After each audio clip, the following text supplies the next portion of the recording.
Hello, in this video I'm going to talk about stellar spectra. We've just been talking about diffraction gratings and how they work and how they produce these stellar spectra. So now we need to look at the spectra themselves, so see what they look like, why they look like they do, and then what they're actually telling us. What information are we pulling out of these spectra in order to increase our understanding of stars. So quick recap on where we got to. So we're saying with these diffraction gratings that they're taking starlight from a star, splitting it out into this profile of intensity of light as a function of wavelength. And as we saw in that video, you're getting these sort of profiles that have a basic shape, something like this, or you might get ones, they don't always have to be quite as peaked as that. You can have ones which might be a bit flatter, a bit more sort of mound-like, but we're getting this sort of shape of profile, then with some detail added on top of it. Lines that are going downwards, these sort of dark lines. Sometimes we're getting bright lines going upwards. So we've got this basic sort of continuum and shape with little bits of detail added as dark lines or bright lines. So we need to be able to explain all of this, why it looks in the way that it does for a particular star and a particular spectrum, and then what information we're pulling from that. So let's start off then. This is all to do with photons. When we're talking about wavelength here, this is the wavelength of certain photons. So why have we got this particular distribution of wavelengths of photons? So we need to think about where these photons are coming from.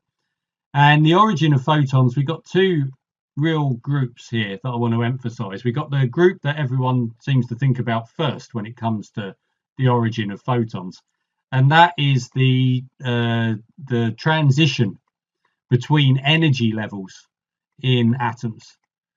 So that's one thing, and people, as I say, tend to jump to that one before the other source, which is just as important, if not more so, of photons.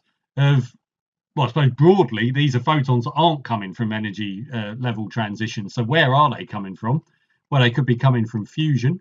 We know we've got nuclear fusion going on in the core of these stars.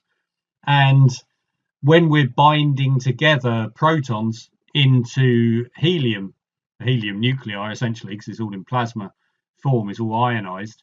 When we're binding these together, the negative binding energy, you get a release of energy. Obviously, that's the whole point of this, is what's powering the star, is we're getting an energy release from binding these protons.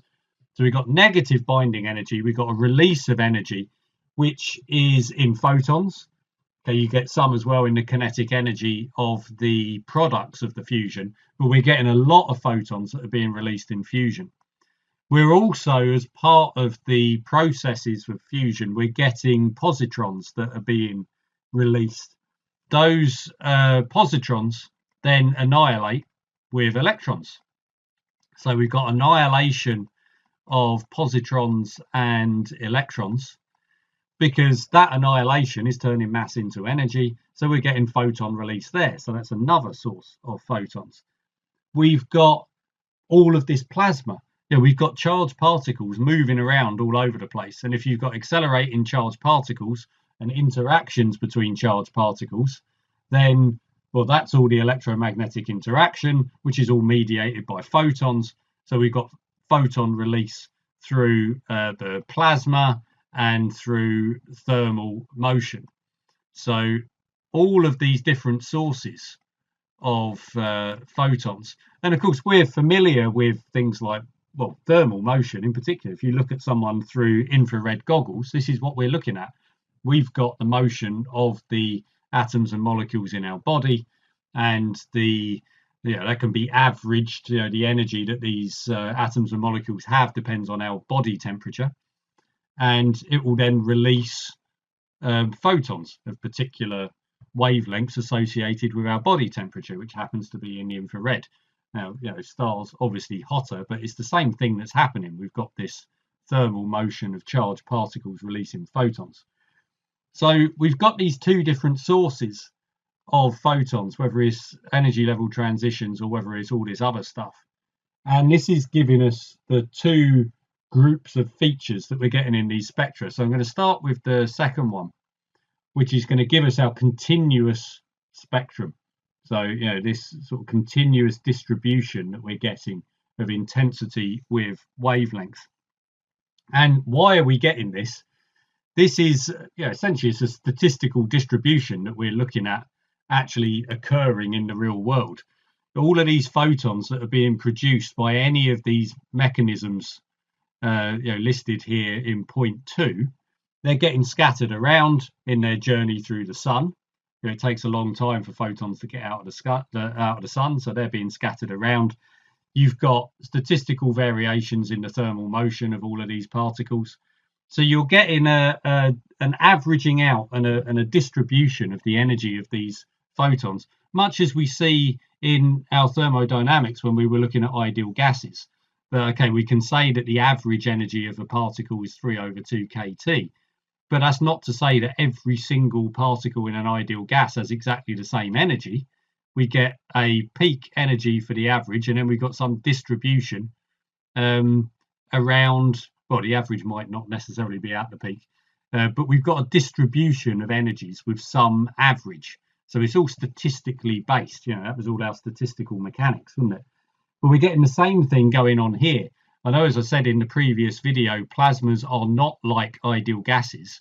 So we don't, we're not using things like this because plasma works in a very different way.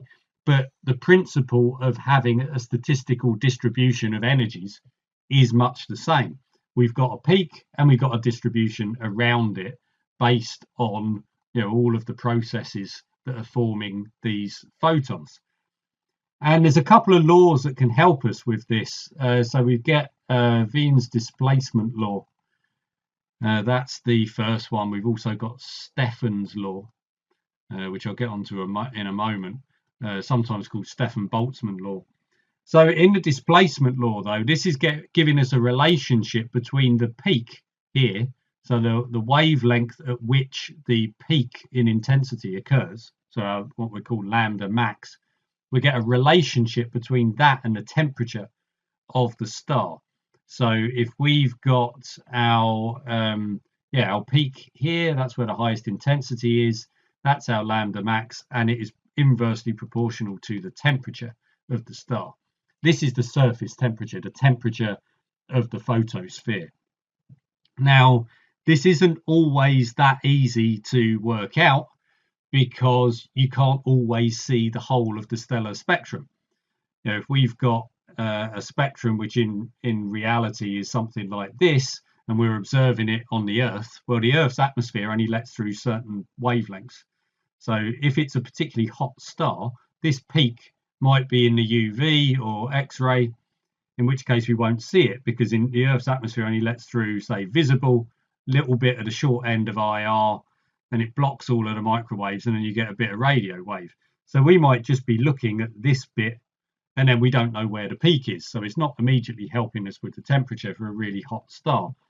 For cooler stars or fairly average stars like the sun, for the sun, you're looking at a temperature of, say, 5,700 Kelvin, which means we end up getting a peak for the sun, a lambda max, of around 5 × 10⁻⁷ meters. So that's well inside the visible part of the electromagnetic spectrum, as we know when we studied that.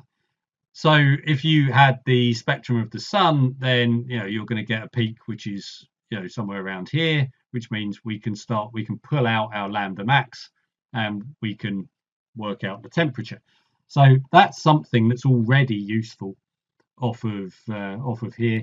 If you did the same calculation, we don't have to just do this for stars. We can, going back to what I was saying about infrared goggles, you can do the same calculation with a displacement law for humans and say, well, let's stick in 310 Kelvin, and then it will give us a lambda max, which is in the infrared, which is why we use infrared goggles if we're trying to see someone at night.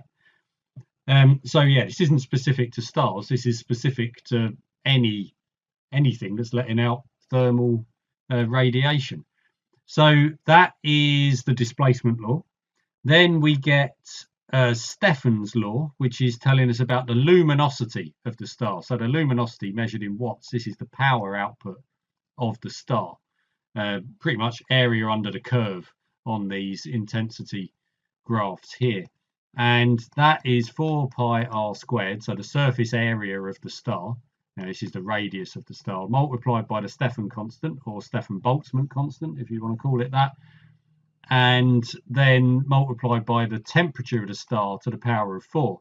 The reason it's got these two names, well, because I keep going between Stefan's law, Stefan-Boltzmann law, and then the same with a constant, is they discovered this independently. Stefan was doing all of this work empirically, taking measurements and working it out. Boltzmann, as we saw in the thermodynamics session and all of those videos, he was a statistical guru. So he was working theoretically. So you've got two scientists working on the same problem from different ends, one empirically, one theoretically. They both came to the same conclusion. So, you know, what name do you use? Do you use one? Do you use both? You know, whatever. So it's a bit interchangeable, whether it's Stefan's law or Stefan-Boltzmann law, etc. So we've now got this relation here. So we've got a relationship between luminosity and temperature. So we can get temperature from our continuous spectrum looking at the peak. And now this is getting us a link into luminosity and the radius of the star. Now we do have another problem in this, in that if we're linking in our luminosity to area under the curve, well, the area under the curve for us as an observer will depend upon the distance to the star. We're going to get greater incident radiation if we're closer, and we're going to get lower incident radiation if we're further away. So without knowing the distance to a star, we're struggling to say anything concrete about luminosity. So we still have an outstanding problem of working out distances to stars. And this is a serious problem in astronomy. It's been largely dealt with now, but when people were working on all of this, 100 years ago or so, or more, it wasn't easy to start establishing these distance scales. So I'll talk about that in a separate video. But if we crack the distance problem, we've got loads of really useful stuff here, because we can look at just the continuous part of the spectrum, work out temperature, work out radius, work out luminosity, all of this sort of stuff. We've got so many things that we can pull together just by looking at that part of a stellar spectrum. So that covers that side of things. Now let's go back to these other photons and look at what the photons coming from transitions between energy levels is going to tell us about the star, and how that changes the appearance of a stellar spectrum. So let's have a recap on energy levels. I mean, people come across these in chemistry as well as physics, but it's worth just making sure we know what we're talking about. And this is that there are these discrete energies that electrons can exist in inside an atom. So if you've got an atom, it's not fully ionized, it's still got electrons orbiting around the nucleus. Those electrons can't just have any old energy. They have fixed quantities of energy. And we represent these in these energy level diagrams, where we draw these lines which get progressively closer together. We're starting here at ground state at the bottom, which we call n equals 1. This is the quantum number of the energy level.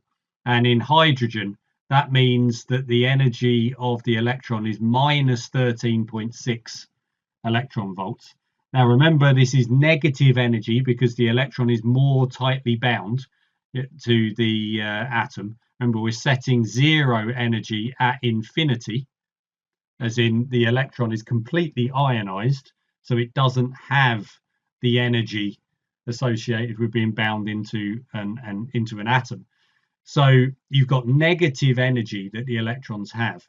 That's the ground state, the most negative energy it can have. And then you go up through n equals 2, 3, 4, 5. It keeps going up in quantum number. For n equals 2 in a hydrogen atom, you're looking at minus 3.4 electron volts. So you've got about a 10 electron volt difference in energy between those two states. And electrons can move between these energy levels, but they always have to be in one of them. They can move up energy levels, which is called excitation. They can move down energy levels, which is de-excitation. So if they want to move upwards, they need to receive energy. So to excite, you need a photon coming in, and then the energy from that photon will allow the electron to move up energy levels. If it drops down energy levels, then energy is released and a photon is emitted. So we've got the absorption of a photon. That's the energy that's coming in. So absorption leads to excitation. And then we've got de-excitation is then going to lead to emission. So we've got these two different but completely related ways that an electron can move around inside an atom.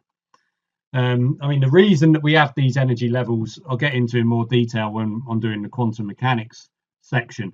It's all to do with the wave-particle duality of electrons. It was all explained by Niels Bohr back in the early 20th century. But let's not worry about that now. We can come back to that when we're actually dealing with that topic. All we care about here is that these energy levels exist, and we get absorption and we get emission related to de-excitation and excitation, and that these photons are a very fixed definition.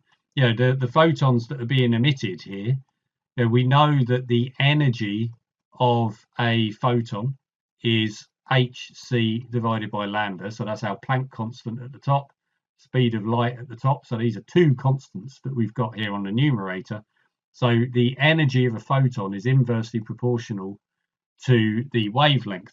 Now we've got fixed energy transitions. You know, so if an electron de-excites from energy level 2 to 1, we're getting 10.2 electron volts emitted. So if we've got 10.2 electron volts, we've got a fixed energy, we're going to have a specific wavelength of photon that's being emitted. And this is what's so useful then when we're looking at our stellar spectrum. So we've got so far on the previous slide of saying we've got this continuum looking something like this. These are all of these photons that are not coming from energy level transitions, and they produce this continuum here. These photons can then be incident on non-ionized atoms. So we've got some atoms which are actually existing in the outer part of the sun, and they're in the atmosphere of the sun, which are then not fully ionized, and they are going to absorb some of these photons that are coming from this continuum. Yeah, we've got some absorption going on. They're going to take some of these photons, they're going to excite electrons between energy levels in these non-fully ionized atoms, and that is going to remove some of the photons from this continuum. Yeah, we've got a specific wavelength. We're going to start having these, you know, for hydrogen atoms, we're going to start getting a removal of photons at a particular wavelength corresponding to transition between energy levels. So we're going to get a black absorption line, a dark line on our spectrum. So this is an absorption line, removing photons from our continuum. But of course, we've also got de-excitation and emission inside these atoms. So as these excited electrons then de-excite, we've got photons being released, and these are then added above the continuum as emission lines. So we've got absorption lines and we've got emission lines. And all of these lines, which are superimposed onto our continuum spectrum, are telling us about what the star is made of, because every element is going to have its own signature of energy levels and specific differences in energy between those energy levels. So every line is going to be telling us about a particular movement of an electron, either up an energy level, down an energy level, or multiple energy levels. It's going to be telling us about the actual composition of the star. So this is really, really useful. I mean, even more on top of that, the strength of these lines is going to tell us about the concentration of each of these elements as well. So the existence of the absorption line, yeah, we know we're going to be seeing absorption lines for hydrogen because stars have got loads of hydrogen in them. But if we got a really strong line as opposed to a weak line, well, it's going to be telling us something about, well, you know, maybe the concentration and how much hydrogen's actually there, or why is there one particular transition of electron which is happening more than others. You know, so it's telling us about processes on the star. It's telling us about composition. It's telling us about relative composition of the elements on these stars. So it's just a complete goldmine of information about what these stars are made of. And it's by looking at the combination of these emission lines, absorption lines, and the general profile of the spectrum, by comparing all of these across loads and loads of stars, all the stars that we're looking at, all of these comparisons allowed for stars to be classified. There were patterns that were spotted saying, right, there's loads of stars that have got more or less the same spectrum. They're all doing much the same thing. And then there's other stars doing something completely different. And then there's other gaps where you think, well, these features aren't showing up at all. So it's allowing us to spot patterns in these stellar spectra, group them together into different classifications of star, and then start piecing together what does that tell us about the life cycle of a star and how it's behaving and how it's evolving, which is the next bit that I'm going to get onto in the next video. How are we going to, you know, what is the information that we've got here in these spectra, and how is it grouped together, and what types of star are we actually getting?